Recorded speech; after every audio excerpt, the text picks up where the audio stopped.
Hello everyone, welcome to Skill Wisdom videos. Please subscribe and press on bell icon to get the latest updates on new videos.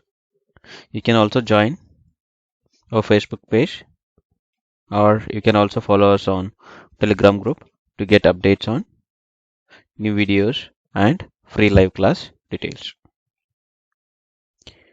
So this video we are covering polymorphism. Polymorphism, this word is derived by two Greek words. One is poly and other one is morph. Right? So poly stands for many, whereas forms stands for forms. So polymorphism means many forms. So there are two types of polymorphism. One is method overloading and other one is method overriding. So let's see these one by one in detail. First one is method overloading. What is this method overloading?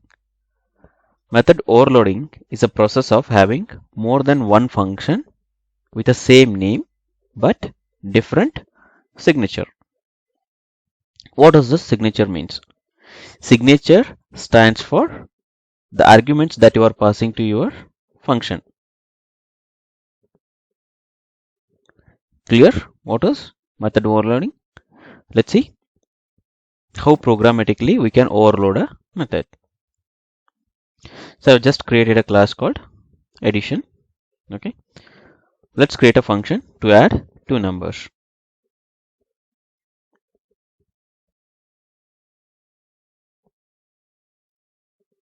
Okay. So let's create one more function to overload already existing method, that is called add. So what is method overloading? Method overloading means it should have same function, that is function name should be add, but its signature. Signature means what? The parameter should change. How do you change this parameter? Not by changing this a to x or b to y. So changing a parameter means it should be in a two form. One is either by increasing the number of arguments. Here you can see 2. I am creating one more function with a 3 argument. So these two are different function now. One will accept 2 argument and other one will accept 3 argument. So other one is you can also achieve overloading by changing the type of parameter. If you see here, it is taking 2 parameters, both are integer. It is taking 2 parameters here, both are float. Not necessarily all the variable type you need to change it. You can also achieve this by changing one or two type of argument also. If you see here, only one I changed. You can see here.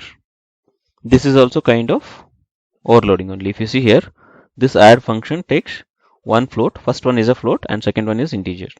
And this add function takes first one is an integer and second one is an float. Right? Even the number of arguments are same. If you see, the types are differing.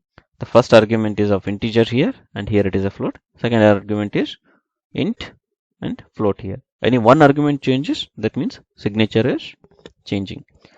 So let's see how this works. Okay, all are different signature here, right? So I have created one more class here, main class, right? So now if I wanted to call any of these function using a has a relationship, what I need to do? I need to create an object. So let's create object. Okay, I have created an object of addition. You can see here addition is a class name, right? So using object, now I can use the dot operator to call any of this function, right? Now I will do add 10, 20. Which function it will call out of this 5 functions? How it will decide? It will decide based on what input you are passing here, right? We are passing here 10 and 20. What is this 10? What type of a value it is? It's an integer value. And what is the type of second argument? That is again integer.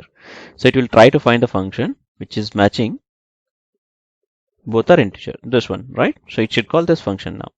So let's run this. You can see here it is printed,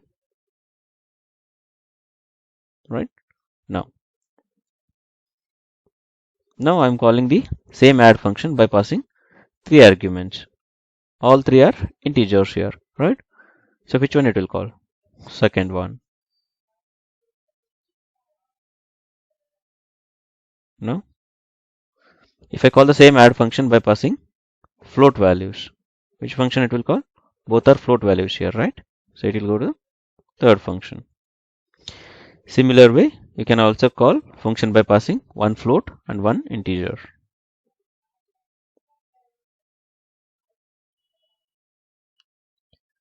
Let's go to new example. In addition class, let's have two add function. One is taking two integer value and other one is taking two float values. In main class, let's create an object of addition class. Then call these two add functions by passing respective type of arguments. Like one is with two integer value and other one is with float value. Let's run this. You can see it's working properly. Till here we have seen. Okay. Now let's understand this. If this add function is not available, the add function with two integer value, right? If this is not available, so what do you think what will happen to this program? So according to our discussion, previous discussion, the line number 7, this one, add, which you are calling with two integer value, this should throw an error message, right? But here it won't throw an error message. Let's run this program. You can see both the functions are calling this one. Why? So there is some concept called in Java, that is auto casting, auto upgrading the values. That means in overloading, what happens is whenever the function parameter, if the function parameters are not matching with any existing functions, like you are passing two integer here, if we didn't find any function with two integer value, then it will look for the second option. Then it will try to upgrade these values to the matching arguments. So if it is possible to upgrade, then it will upgrade and call the function. So here what happens is this 10 and 20, right? It will upgrade to 10.0f and 20.0f, because 10 is equal to 10.0, 20 is equal to 20.0. There is no changes in the values even though if it upgrades, right? That's why what it will do, it will call the add function by upgrading 10 and 20 to 10.0 and 20.0. So that's why it's calling this float. Now let's think, if the other add function is not available, then, so according to our discussion, so this should upgrade to the matching arguments, right? But this will not happen. Why? Because if it upgrades 10.3 to 10, is 10.3 is equal to 10? No, right? So that's why these kind of upgradations are not possible in Java. Let's move to the next example. Try to add two functions in addition class just by changing the return type. You can see I have added one function called add with two float arguments and return type is white. I will add one more add function just by changing the return type from white to integer, right? So if you observe here, I started getting a error message here. Let's move your cursor on this error message. You can see I got a message saying that duplicate methods. So Java will not able to differentiate methods just by changing the return type. That means you cannot overload any method just by changing its return type. Why Java will not allow overloading by changing the return type? To understand that, so let's create object of an additional class. Okay. Now using this object, if you try to call add function just by passing two float arguments, right? So whether it should call this first function or it should call the second function, it will get a confusion here, because while calling the method, you are nowhere mentioning that which function has to call. There is no information about return type here. So we have only information about the parameters or arguments of a function. That's why overloading is not possible just by changing the return type. Overloading means you can differentiate methods only by the signature, that is type of arguments the method receives. Clear? Let's move to the next example. Okay. So in a class A, let's add a method called add, which is taking two integer argument. So class B, let's try to extend class A. Okay. Class B is extending class A. Now in class B, what happens indirectly, whatever methods are there in class A, whichever is participating in is relationship will be copied in class B. That means this add method is copied in class B.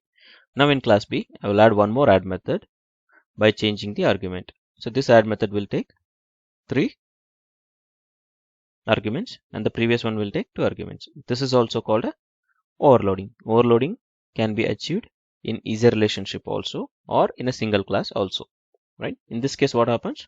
Let's go to main class, create an object of class B using this object. Similarly, like how we can call when you pass 2 arguments, then it will call this add. If you pass 3 arguments, then it will call class B functions. Let's run this. See here, it's working fine. So this example is only to showcase overloading can be achieved in is relationship as well. Clear? Let's move to the next example. So in addition class, let's have one function. You can observe here, I have added a static function, right? So we can overload static functions as well as, right? So I will add one more add function, which is also a static and which will take 3 parameters, right?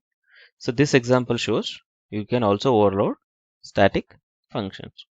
As we have already know, static function can be called just by using the class name, right?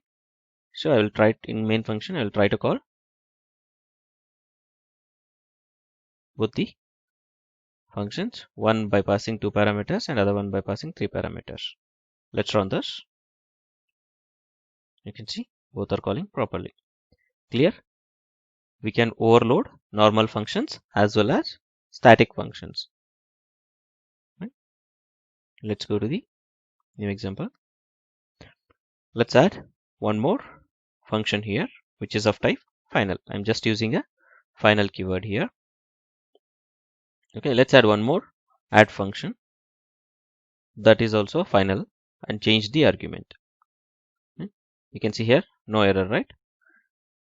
This example shows that we can also overload final methods. Clear? Let's create object of addition class, and using that object you can call any functions, right? Let's run this. You can see the functions are called, right? So we can also overload final methods. Clear? Let's see what we learn. Overloading can be done by changing the number of arguments. Like one function can take 2 arguments, one function can take 3 arguments. That is one way of achieving the overloading. Other way is you can keep the argument same and you can change the type of it. Overloading cannot be achieved just by changing the return type. We have seen this with the example why we cannot achieve the overloading just by changing the return type. Next one is static and final methods can also be overloaded, but not a good practice. Okay. Method overloading with type promotion. We have seen this, how integer type to float it is auto promoting, and how it is not allowing to promote, how and why it is not allowing to promote from float to integer. We have seen this example. Next, overloading can be done using single class as well as using is relationship. Right? So let's move to the next type of polymorphism, that is called overriding. Okay, let's deep dive in method overriding. First thing you need to understand is, unlike method overloading, method overriding can be done only in is relationship. You cannot do method overriding just by using a single class. And method overriding is a process of having 2 functions with same name, same parameters in child and parent as well. That is called method overriding. Okay, let's see this programmatically. Let's create a class called parent, then create one more class called child, which is extending the parent. Now the parent class, I have created one function called display, which is printing some message. So now as per method overriding, the child should have also display function, and body you can change it according to your convenient. So this process is called method overriding, where parent and child both are having a same function. Why we need this feature on Java is the first question, right? Usually what happens, there might be a situation you may have to have a same function in both the classes but different implementation for a meaningful usage, right? So in that situation, you can, instead of making it as a display1, display2, you can have a same function on both parent and child, and you can change the body of it. In Java, if you want to indicate overriding feature, we need to use annotation called override in the child class. In parent class, it is not required because this is a version of a function. In child class, if you mention override, that indicates this method is already there in parent and I'm overriding the feature of it. Feature means body of it. The function name will be the same, but I'm changing the functionality of it. Okay, this is something like your parent is having a car and child is using the same car with a modification, right? That's what's called overriding. Let's go to the main class. I've just created a main method here. Let's create object of parent class. When you create a object of parent class and using this object, if you call display function, now what happens? It will call the parent class display function only because we are creating the object of parent class. Now, if we create a child class object and using child class object, if we try to call display function, then it will call the child class function itself. Now, if you create a parent class object using child class, so this concept we have already discussed. In this case, what happens? It will create a child class object, right? So of course, it will force you to call the body of a child class only. If I try to call peon dot display, in this case, it will call child class display. You can see here. Let's move to next example. This we have already seen where parent and child class both are having a same function, right? If you closely observe here, both the functions are having same return type, right? So now what we'll do, we'll see whether we can change this return type while overriding the methods. Answer is yes, we can change the return type while overriding. So let's try to change the return type of child function, right? So instead of a void, let's put it as a int. So whether this will allowed? No, this will not allowed because there is some rules in method overriding how we can change the return type. Okay, so what is that rules? The rule is the child class return type can be updated, but child class function return type should be a subset of parent class return type. What it means?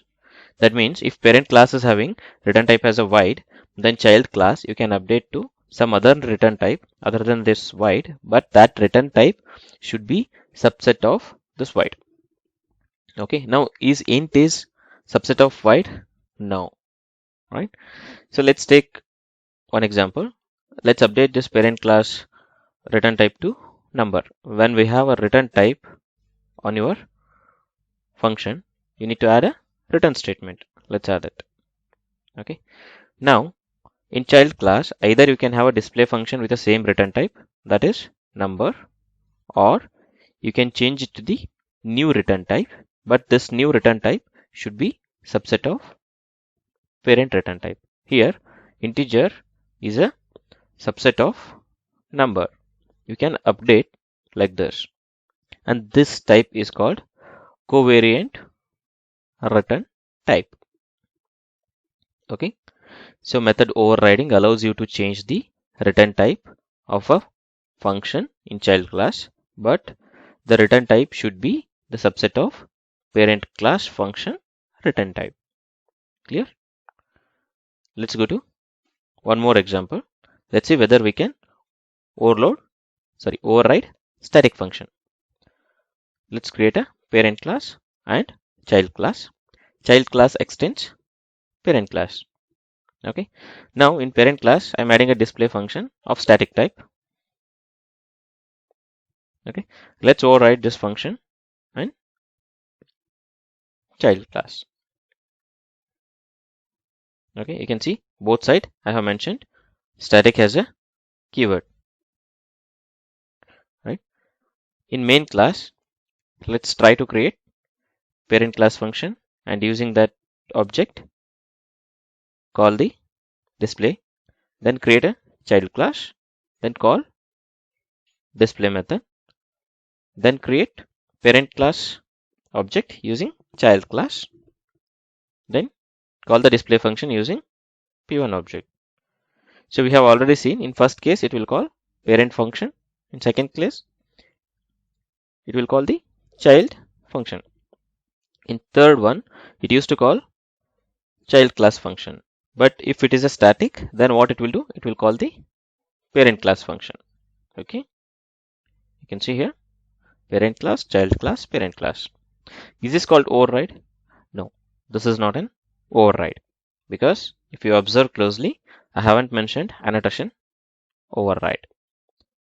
Okay, as soon as I mention here override, you can see I start getting a error message. That means Java will not allow you to override static methods. You can see the error message here. Java is not allowing us to override static methods. Clear? Let's move to new example. Let's have a final method on your parent class. Then try to override this final method in child class. Okay. You can see here, as soon as I try to override final method, it will start throwing me an error message. That means final methods cannot be overridden. You can see even though I haven't mentioned any override keyword here. Let's try to mention override keyword. See, still I am getting a error message. Unlike static methods, final methods without keyword, with keyword. In both the cases, we cannot override it. Clear? We cannot override static method as well as final methods. Okay, let's revise what we have learned as a part of method overriding. First one is method overriding is possible only when there is a easy relationship, that is inheritance. Second one is overriding is a mechanism for providing a different implementation for the parent class method. Third one is parent and child class should have a same method with respect to name and its type of arguments. Fourth one is you can change the return type of child method, which is called covariant type.